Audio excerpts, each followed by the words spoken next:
Hello everyone, my name is Brian, and this is my concert ukulele. It's actually one of two ukuleles I own, as well as a plastic soprano, but this is a wooden concert ukulele, and this is the ukulele that I used for the festival video. Now in that video, you couldn't really see the ukulele itself, but I wanted to make sure that you could see it for this video because I'm going to be going over the different kinds of picks that I've been trying out. Because you might have seen there was one moment in the video where the pick that I was using was showing and it was looking a bit tattered. But first I'm going to address why am I using a pick with the ukulele at all. The main reason is it's simply easier for me. I've been playing ukulele for a couple of years, but I still struggle a bit with finger strumming. I'm going to do some chords from Festival with finger strumming to show you.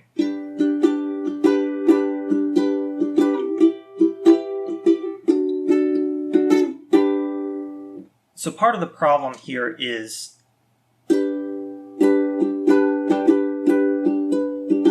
it's hard for me to regulate the volume because I'm trying to provide a consistent amount of pressure for each strum. Editing Brian here, I realized I needed to give more context. So I'm going to be switching between first and second person throughout this video. If you have a ukulele and you want to use this video as a guide for your own experimentation, then feel free, but this is mainly about my own experience. Now the first thing you need with any kind of strum is a relaxed movement, both in terms of the rotation of the arm in this direction, and in the wrist motion. One good way to think of it is to imagine you're trying to fling water off your hand. There's a sort of spectrum of volume that I get whenever I strum with my fingers. And that depends on a few different factors. The first factor is how stiff are the fingers that I'm using. Most instructors will talk about the claw method, where they use all of their fingers and bring those down in a claw over the strings. And this can really just be done with one finger for simplicity.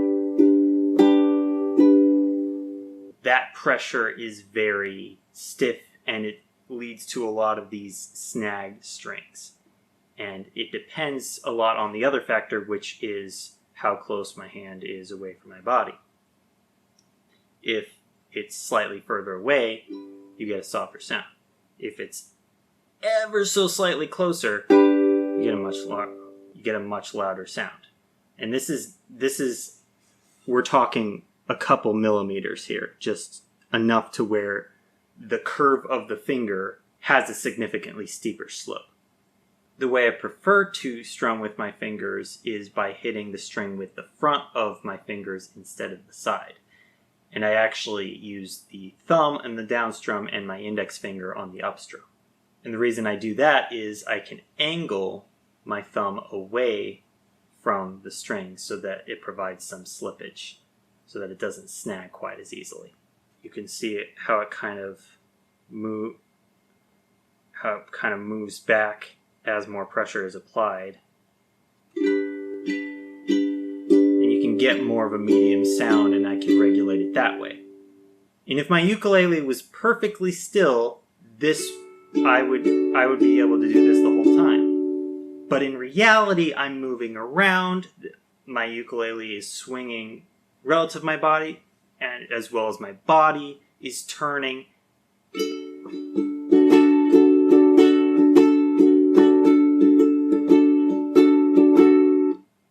So what ends up happening is I get a snag, and it ends up much louder than the other strings. I get a snag, and then softer at the rest of the strings. Or between strums, I'll be kind of snagging all the strings and then just rubbing on the up strum so you barely hear it. And combined with this is the fear of hurting my fingers by hitting it on the side of the fretboard. This fear makes me more likely to put my fingers away from the fretboard and miss the strings entirely. At least I didn't get hurt. So pick will provide a constant slope so that the slope is the same at the point where they hit the strings. So the rest of the behavior is the same every time. And it will also ensure that when I hit the side of the fretboard, it's not my fingers that are hitting it, at least. So moving on to the picks. Now, first I'm going to show just a basic stiff plastic guitar pick. This was actually given to me by a friend. This is how I hold it between my thumb and forefinger. And to me, this is much easier.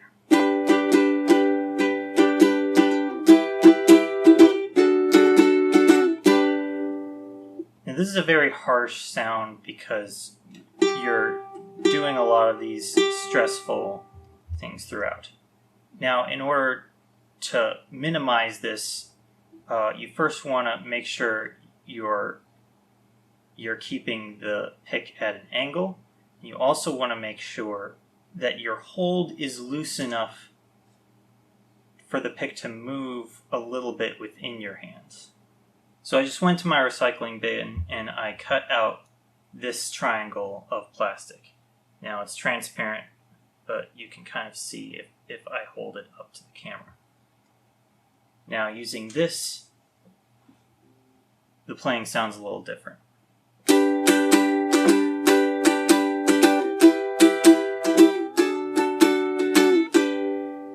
Now there's an obvious disadvantage to this, and that's that you get this plastic flick sound. However, I was already starting to note the advantages. First of all, if you hit this close to the neck, it simply bends itself away and still goes through all the strings. Second of all, because it bends away when it hits the string, you don't get these situations where you're holding it too tight and so it just snags. Now the plastic flick is still a problem, so the way that I managed that was I took an old t-shirt and I stuck it with rolls of Scotch tape to one of those plastic triangles. And that changed the sound quite a bit. And this is the pick that I used in the actual festival video. Actually, I have two of them. I think it was this pick.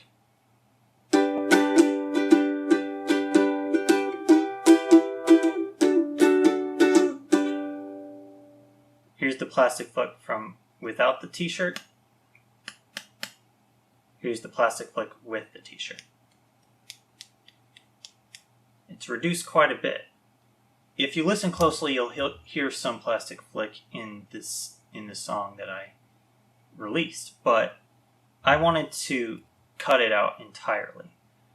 So I looked online for some softer material picks that wouldn't have any plastic sound. And this is one of the things I saw advertised on Amazon. These are foam picks of different thicknesses, one of which says hard and one of which says soft. And when I saw that, I thought, oh great, they're different thicknesses, so they have different levels of elasticity. As it turned out, that wasn't the case. They are both entirely stiff. They do not bend at all. And the soft description was really only referring to the feel of the surface of the picks. This has a rougher, more fuzzy texture, whereas this has a bit of a smoother texture. The hard pick has a smoother texture. So you get effectively the same thing as the plastic pick, but you don't get the sound of plastic hitting nylon. That sound itself is muted. But you still get the problem of the string snagging and the pick hitting the edge of the fretboard.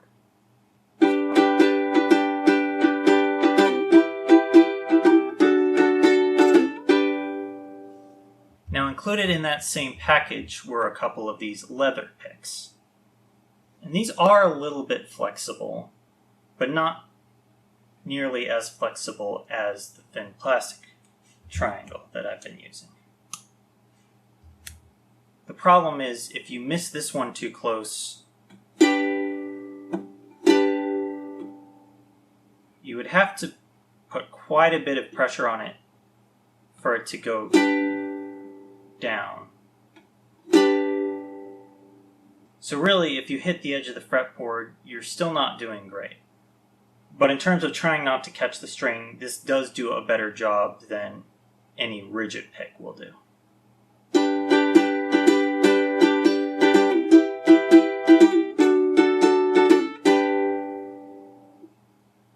you still hear a bit of harshness in the way that the strings are being snagged, and that's partly due to the grip that the leather has on the string itself.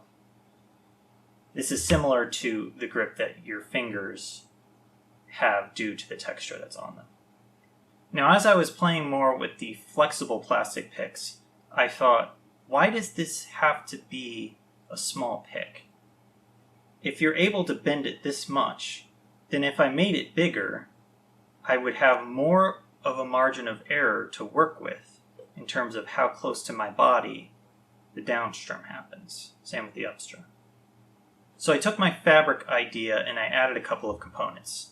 First, I made the plastic triangle bigger, and then I cut up a pair of old pajamas. I think this green fabric looks better with my ukulele. And I glued that on and sewed the edges together. There's actually also a sewn seam from one of the corners down to the center, because I intended to have seams at the other two corners, but it ended up being easier to just do the one corner. But as it turned out, this had a pretty significant effect on the sound. Here's the corner without the seam.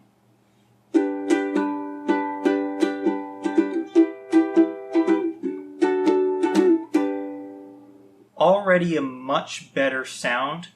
There's hardly any plastic flick at all, partially because of the double layer of fabric, but mostly because there's no plastic corner that is exposed on this corner. Now let me play for you the corner with the seam.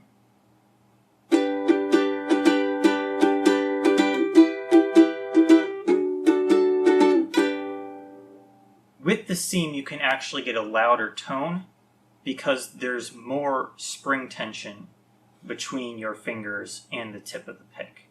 However, in this case, you could hear the plastic flick sound with the same amount of plastic there. Well, why is that? Well, as you can see here, the tip of this old pajama fabric actually frayed off as I played and left this bit of plastic at the tip. So it was clear that this fabric wasn't going to work long term. So I went to Michael's and got a green fabric there. This one is much thinner, but I would be able to add more layers if I needed it. This was my first attempt at a pick with this fabric. You can see right away there's a glue stain because this is only one layer of green fabric and I used too much glue in that spot. You can also see something else that I tried with this. You see this straight line right here? That's actually a piece of this thicker plastic which has some elasticity, but not quite as much as this flimsy, thinner one has.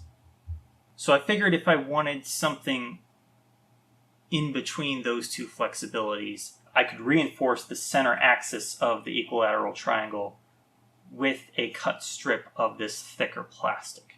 So I did that with one axis of the triangle on one side and one axis of the triangle on the other side. So that's two corners that are reinforced by this thick plastic beam, which leaves one of the corners as a softer corner to use. I really like the idea of this modular design that I could play louder with one corner and then switch to the other corner and play softer. It does depend on the way that you hold the pick and how much it's angled. You can adjust the sound by the way you play, but there is something to the type of pick that determines what range of volumes you're able to use and how consistently you're able to use those volumes. So my second attempt at this pick was much better. You can see I just had one edge where I folded and two edges that I sewed together. And I used the same method of reinforcing two of the center axes of the triangle with a thicker plastic strip. And this one actually worked quite well until I bent it too much and produced this sound. Let me put it closer to the mic so you can hear it.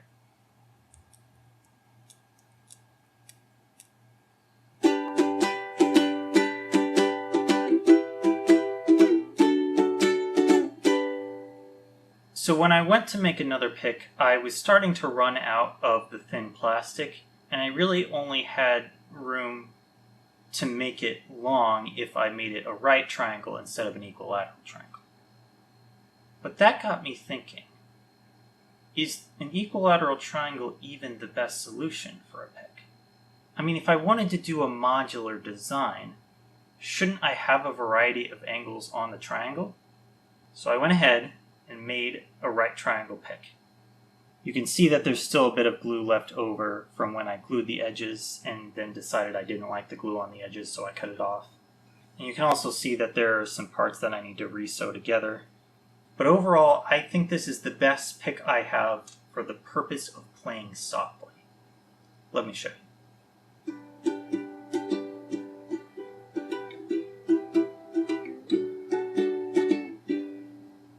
I honestly didn't think I could even play that softly, but this pick proved to do just that. It's so long and flexible, and you don't have that wide angle that's keeping it so stiff. Now, why is a right triangle actually beneficial? Well, again, the modular design allows me to switch which angle I'm playing with, and that will change the range of volumes that I'm able to use for that song. So with the same pick, if I pick the right angle, and especially if I hold my fingers closer to the angle itself, I'm able to play much louder.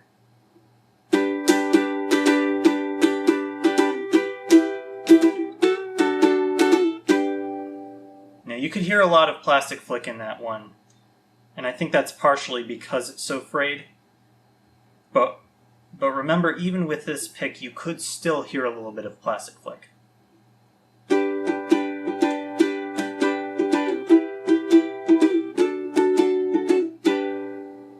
So if I wanted to reduce that, I thought, what if we just used the thicker plastic instead? Now the problem with this is if I made the pick too small, then it wouldn't be flexible enough to do the job of going past an inside hit and also not snagging any strings. So I just made it big. And here's what it sounds like with a 30-degree angle.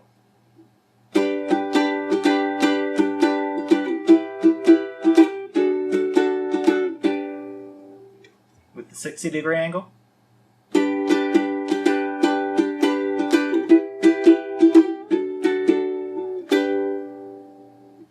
And finally, the 90-degree angle.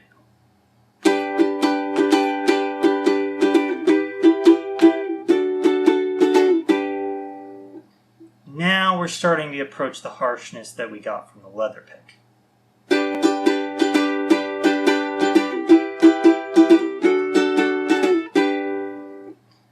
Watch what happens when I try to play more softly with the leather pick.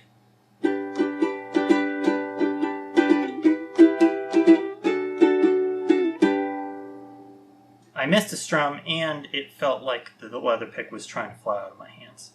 Now, it's easier to hold this because of the material, but I still feel like I had to hold it way farther out and hold it really loosely to the point where I didn't really have the control. Let me try holding it closer to the tip.